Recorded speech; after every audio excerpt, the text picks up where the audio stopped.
हे हाय रजनीश। हाय।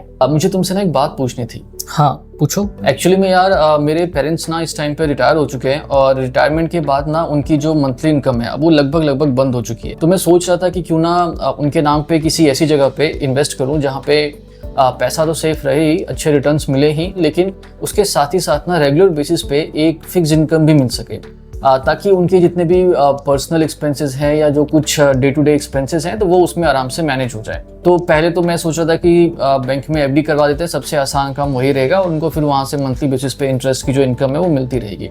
लेकिन प्रॉब्लम ये है कि इस टाइम पे ना किसी भी बैंक में ज़्यादा अच्छे इंटरेस्ट रेट है नहीं। वैसे तो सीनियर सिटीजन्स को थोड़ा ज़्यादा ज़रूर मिलता है, लेकिन वो ज़्यादा मिलने के बाद भी 7% के आसपास ही है। मैं इसमें भी कर दूंगा इन्वेस्ट, अगर कोई बेटर ऑप्शन नहीं मिला तो ठीक है, अपना कोई इशू नहीं है। लेकिन मैं वही सोच रहा था कि तुम्हारी नज़र में कोई इन सबसे बेटर ऑप्शन है क्या? हाँ, एक दो अच्छे ऑप्शंस है मेरी नज़र में। इन ऑप्शंस में तुम्हारा पैसा भी कम्प्लीटली सेफ रहेगा, तुम्हारे पेरेंट्स को रेगुलर बेसिस पे एक फिक्स्ड इनकम भी मिल जाएगी और इनका जो टेन्योर है वो भी कुछ 5-6 सालों का ही है, तो बहुत ज़्यादा टाइम के लिए तुम्हारा पैसा भी इसमें फंसा नहीं रहेगा। और प्लस जो रिटर्न्स है इन ऑप्शंस में वो भी काफ़ी अच्छे हैं। मान के चलो कि बहुत ही आराम से तुम्हें 8-9% तक का जो एक फिक्स्ड एनुअल रिटर्न है वो इसमें आराम से मिल जाएगा। अगर 8-9% मिल जाएगा तब तो ठीक है। वैसे ये ऑप्शंस हैं कौन से? इन ऑप्शंस के नाम है सीनियर सिटीजन सेविंग स्कीम और PSU बॉन्ड्स। अच्छा, ये दोनों हैं। इनके बारे में तो मुझे पहले से ही पता है, पता नहीं अब मेरे मन में क्यों नहीं आया। चलो ठीक है, अब जो भी है। लेकिन देखो, मैं दोनों में तो इन्वेस्ट करूंगा नहीं, मुझे किसी एक में ही इन्वेस्ट करना है। तो तुम्हारे हिसाब से इन दोनों में से भी सबसे ज़्यादा बेस्ट कौन सा रहेगा? कौन सा बेस्ट रहेगा?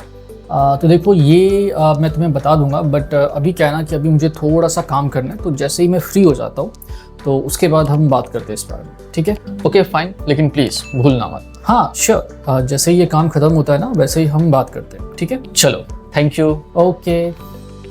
हाँ जी, तो मैं उम्मीद करता हूँ कि अभी जो कॉन्वर्सेशन हम दोनों के बीच में हुई है, इस कॉन्वर्सेशन को आप सभी ने काफ़ी अच्छे से सुना होगा और समझा होगा।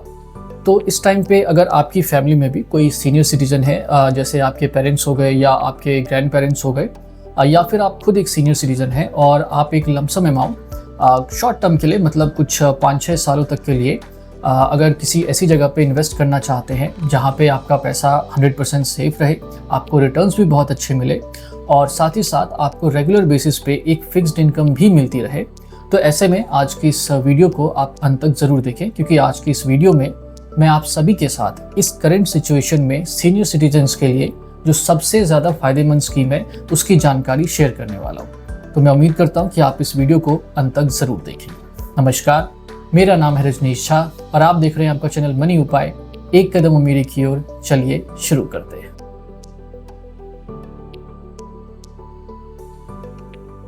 अब सबसे पहले ज़रा इस बात को समझ लेते हैं कि आज की इस वीडियो में मैंने सीनियर सिटीजन्स के लिए सीनियर सिटीजन सेविंग स्कीम और PSU बॉन्ड्स का ही चुनाव क्यों किया है।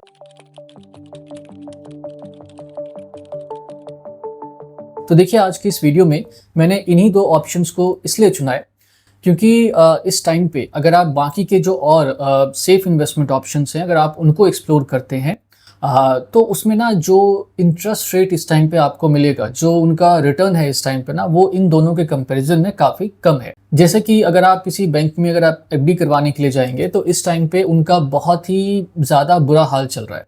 किसी भी बैंक में आपको इस टाइम पे 6.5-7% से ज़्यादा का जो इंटरेस्ट रेट है वो नहीं मिलेगा। हाँ, हो सकता है किसी किसी छोटे से स्मॉल फाइनेंस बैंक में आपको थोड़ा ज़्यादा मिल सकता है, लेकिन जितने भी मेजर बैंक्स हैं उनमें ऐसा नहीं है, चाहे वो प्राइवेट हो गवर्नमेंट हो, उनमें आपको यही 6.5 से 7% के अप्रॉक्स का ही मिलेगा।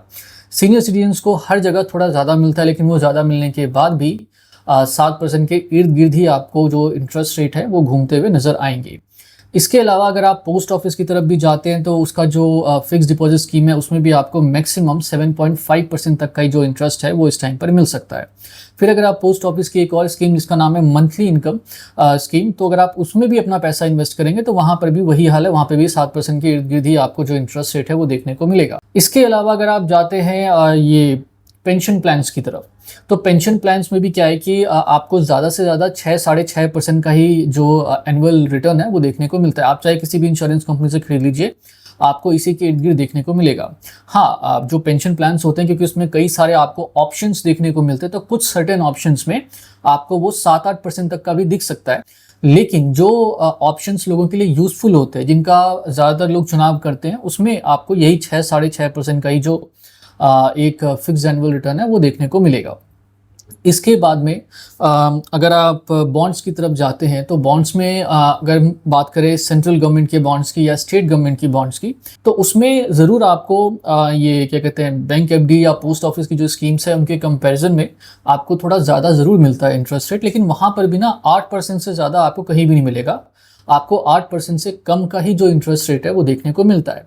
और प्लस ये भी है कि वहाँ पे आपको ये 5-6 साल वाले जो ऑप्शन है ना वो बहुत कम देखने को मिलेंगे। वहाँ पे जनरली 15-20 साल या उससे ऊपर का ही देखने को आपको इस टाइम पे मिलेगा। तो कहने का मतलब ये है कि इस टाइम पे आपको जितना interest rate senior citizen saving scheme और पीएसयू बॉन्ड्स में मिलता है ना, उतना आपको कहीं पर भी देखने को नहीं मिलेगा।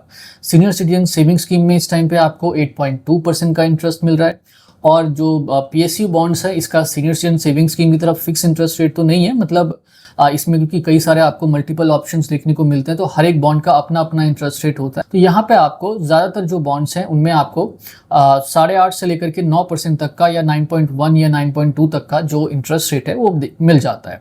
हालांकि कूपन रेट की अगर हम बात करेंगे तो वो 9.3% का आपका है। मतलब अगर आपने सपोज करिए कि 10 लाख का बॉन्ड परचेज किया, तो उस पर आपको 9.3 के हिसाब से 93,000 का जो एक फिक्स्ड एनुअल इंटरेस्ट है वो मिल जाएगा। ठीक है, वो एक अलग चीज़ है। लेकिन क्या होता है, बॉन्ड्स के मामले में ना हमको यील्ड चेक करना पड़ता है, उसका कूपन रेट हम नहीं देखते कभी भी।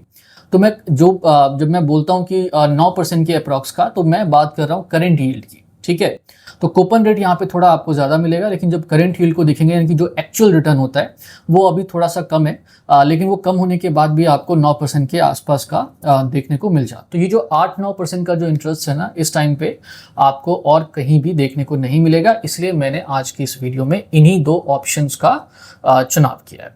अब इसके बाद में बात आती है कि अगर इन दोनों में से भी किसी एक को चुनना हो, एक सीनियर सिटीजन को, तो उन्हें अपना पैसा इन दोनों में से किस में इन्वेस्ट करना चाहिए। ठीक है, तो अब जरा इस बात को समझ लेते हैं। अच्छा, यहाँ पे एक छोटी सी बात मेरे को बस याद आ गई। मुझे लगा कि हो सकता है कि कई सारे लोगों को ऐसा लग रहा हो कि क्या पीएसयू बॉन्ड्स बस सीनियर सिटीजन्स के लिए हैं, तो ऐसा नहीं है। पीएसयू बॉन्ड में कोई भी कर सकता है, लेकिन ये जो सीनियर सिटीजन सेविंग स्कीम है ये सिर्फ सीनियर सिटीजन्स के लिए, इसमें और कोई इनके अलावा इन्वेस्ट नहीं कर सकता। ठीक है, चलिए तो अब जरा इनका कंपेरिजन स्टार्ट करते हैं।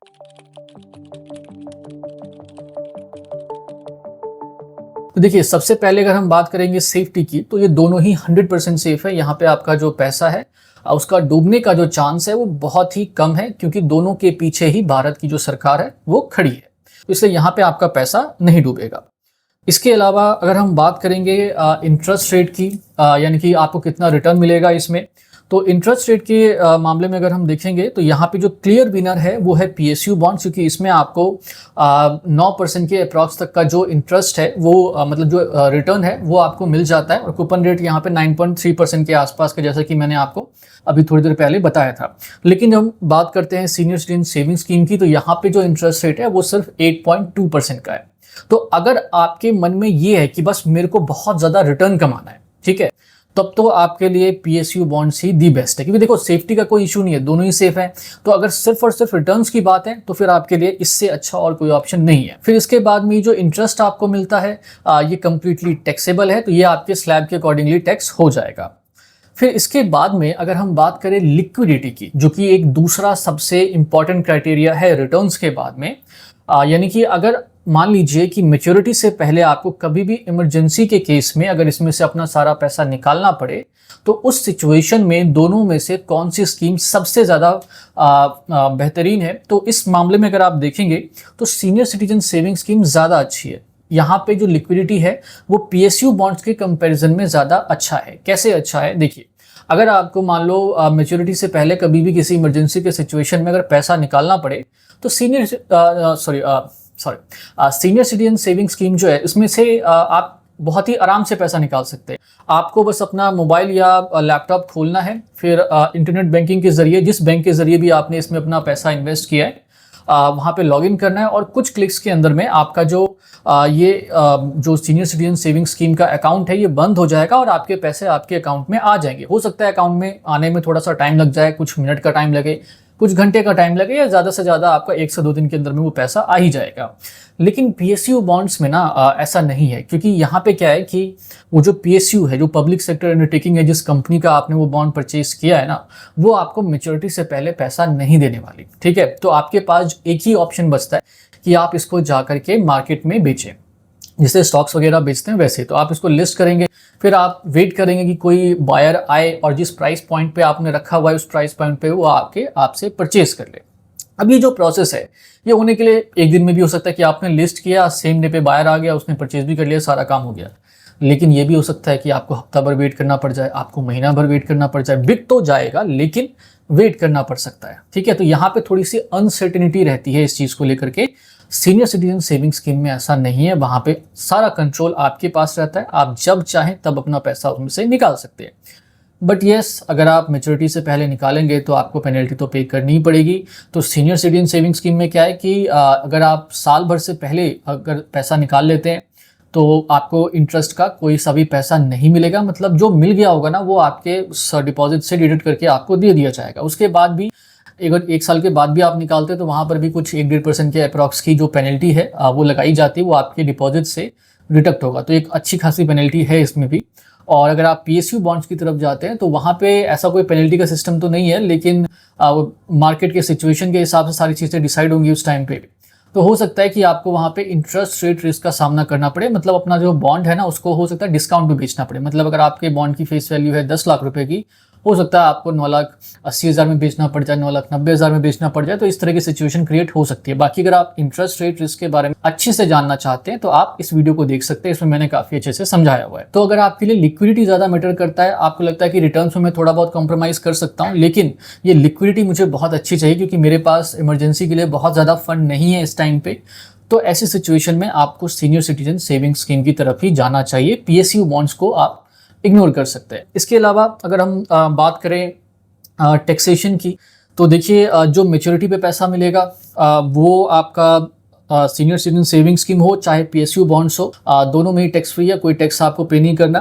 प्लस ये जो प्री मैच्योर क्लोजर आप करवाएंगे, मतलब मैच्योरिटी से पहले अगर आप पैसा निकालेंगे इसमें से, तो सीनियर सिटीजन सेविंग स्कीम में तो कोई टैक्स नहीं है, खाली वो पेनल्टी चार्ज करी जाती है। लेकिन PSU बॉन्ड्स में आपको टैक्स पे करना पड़ सकता है। वो आपको एक्चुअली में कितना देना होगा या देना होगा भी कि नहीं देना होगा वो तो उसी टाइम कैलकुलेशन पे पता चलेगा, लेकिन वो अमाउंट टैक्सेबल होता है। उसमें आपको अगर आप साल भर के अंदर अंदर बेच के पैसा निकालते हैं तो आपको short term capital gain tax पे करना पड़ सकता है, और अगर आप 1 साल के बाद बेच के पैसा निकालते हैं तो आपको long term capital gain tax पे करना पड़ सकता है। फिर इसके बाद में एक और छोटा सा पॉइंट है इन दोनों को कंपेयर करने के लिए, हालांकि ये उतना मैटर नहीं करता बट मुझे लगता है कि हमारे देश में मैटर करता है, और वो है इन्वेस्टमेंट प्रोसेस। दोनों में से किस में इन्वेस्ट करना ज़्यादा आसान है? तो देखिए, वैसे तो मेरे हिसाब से तो दोनों में ही आसान है, कोई बहुत ज़्यादा झंझट का काम नहीं है, घर बैठे बैठे आराम से सारा काम हो जाता है। लेकिन एक ना थोड़ा अगर मैं बोलूँ कि जिन चीज़ों को लेकर के हम फैमिलियर होते हैं बहुत ज़्यादा, तो वो चीज़ें हमें आसान लगती हैं, और जिन चीज़ों को हमने उतना ज़्यादा कभी देखा नहीं होता तो वो थोड़ी सी हमें मुश्किल लगती है। तो क्या है इंडिया में कि बॉन्ड को लेकर के ना अभी उतनी अवेयरनेस नहीं है, तो वो थोड़ा सा लोगों को लग सकता है। हालांकि वो मुश्किल काम नहीं है बट लग सकता है। लेकिन सीनियर सिटीजन सेविंग स्कीम का क्या है ना कि जैसे बैंक में FD करवाते हैं वैसे ही है। आपका जिस किसी भी बैंक में अकाउंट है, लगभग आजकल के टाइम में तो जितने भी मेजर बैंक है सब में ये फैसिलिटी अवेलेबल है, तो आप इंटरनेट बैंकिंग के जरिए बड़े ही आराम से उसमें अपना पैसा इन्वेस्ट कर सकते हो। तो आपको कुछ एक्स्ट्रा नहीं करना पड़ेगा, जो अकाउंट है आपका वहीं से पैसा कट के उसमें चला जाएगा। लेकिन यहाँ पे थोड़ा सा करना, मतलब एक्स्ट्रा काम करना पड़ जाता है। इसीलिए कुछ लोगों को लग सकता है कि जो PSU बॉन्ड्स है उसमें इन्वेस्ट करने का जो प्रोसेस है या रिडम्पशन का भी जो प्रोसेस है कि भाई टाइम से पहले अगर निकालना होगा पैसा, तो ये थोड़ा सा उनको मुश्किल लग सकता है as compare to senior citizen saving scheme. चलिए, तो ये सारी चीजें हो गई हैं। अब जरा एक छोटे से एग्जांपल के हिसाब से भी देखते हैं कंपेयर करके। इस एग्जांपल के बाद आपको चीजें और अच्छे से समझ में आ जाएंगी। जैसे अगर आपने 20 लाख रुपए इन्वेस्ट किए मान लीजिए सीनियर सिटीजन सेविंग स्कीम में और PSU बॉन्ड, तो इन दोनों में आपको कितना कितना इंटरेस्ट मिलेगा? तो देखिए, सीनियर सिटीजन सेविंग स्कीम में आपको क्वार्टरली बेसिस पे कुछ 41,000 के अप्रॉक्स का इंटरेस्ट मिलेगा, और जो PSU बॉन्ड्स है इसमें आपको क्वार्टरली बेसिस पे कुछ 46,000 के अप्रॉक्स का एक इंटरेस्ट मिलेगा, यानी कि लगभग जो डिफरेंस है ना वो कुछ 5,000 के अप्रॉक्स का है। और अगर बात 5-6 सालों की हो जाए तो कुछ 1-1.25 लाख रुपए के आसपास का बैठ जाएगा। तो यहाँ पे आप क्लियर कट देख सकते हैं कि 5-6 सालों के टर्म में सीनियर सिटीजन सेविंग स्कीम में आपको 1.25 लाख कम मिलेगा और PSU बॉन्ड में आपको 1.25 लाख एक्स्ट्रा मिलेगा। तो फिर से मैं एक बार रिपीट करता हूं यहाँ पे कि अगर आप ज़्यादा रिटर्न कमाना चाहते हैं, आपका क्लियर कट ऑब्जेक्टिव वही है, ठीक, तो आप PSU बॉन्ड्स की तरफ चले जाइए। लेकिन अगर आपके मन में ये भी है कि यार मेरे पास सेविंग्स अकाउंट में उतने पैसे नहीं है, कल को अगर इमरजेंसी के टाइम पे ज़रूरत पड़ी तो मुझे ये पैसा चाहिए जो मैं आज इन्वेस्ट कर रहा हूँ, तो फिर आप जाइए सीनियर सिटीजन सेविंग स्कीम की तरफ, क्योंकि वहाँ पे प्री मेच्योर क्लोजर का जो प्रोसेस है वो भी आसान है और मतलब अच्छी लिक्विडिटी है, तो वो आपको जल्दी से पैसे वहाँ पे मिल जाए। अच्छा, अब यहाँ पे एक छोटी सी बात और कि अगर आप PSU बॉन्ड्स के बारे में थोड़ा डिटेल में जानना चाहते हैं या फिर सेंट्रल गवर्नमेंट के बॉन्ड्स या स्टेट गवर्नमेंट के बॉन्ड्स के बारे में थोड़ा अच्छे से जानना चाहते हैं तो आप इन वीडियोस को देख सकते हैं। इन दोनों वीडियोस का जो लिंक है वो आपको नीचे डिस्क्रिप्शन में मिल जाएगा। इसमें मैंने काफ़ी अच्छे से डिटेल में इनको समझाया हुआ है। तो मैं उम्मीद करता हूँ कि आज की इस वीडियो में आप सभी को जितनी भी बातें बताई गई हैं वो सारी बातें आप काफ़ी अच्छे से समझ गए होंगे। फिर भी अगर कुछ समझ में ना आया हो तो कोई इशू नहीं है, आप नीचे कमेंट सेक्शन में पूछिए, मैं पूरी कोशिश करूँगा आप सभी के सवालों के जवाब देने की। तो फिलहाल अब इस वीडियो को हम यहीं पे समाप्त करेंगे। तो अगर आपको ये वीडियो पसंद आई है तो इस वीडियो को आप लाइक ज़रूर करें, शेयर ज़रूर करें। अगर आपने अभी तक इस चैनल को सब्सक्राइब नहीं किया है तो इसे सब्सक्राइब करके भी ज़रूर रख लें और सब्सक्राइब करते टाइम वो जो बेल आइकन होता है उसे प्रेस करना ना भूलें, ताकि इस चैनल पर जब भी इस तरह की कोई वीडियो अपलोड हो तो उसका नोटिफिकेशन आप सभी तक टाइम टू टाइम पहुँच जाए। तो बस इस वीडियो को आप सभी ने यहाँ तक देखा, इसके लिए आप सभी का बहुत बहुत धन्यवाद। नमस्ते।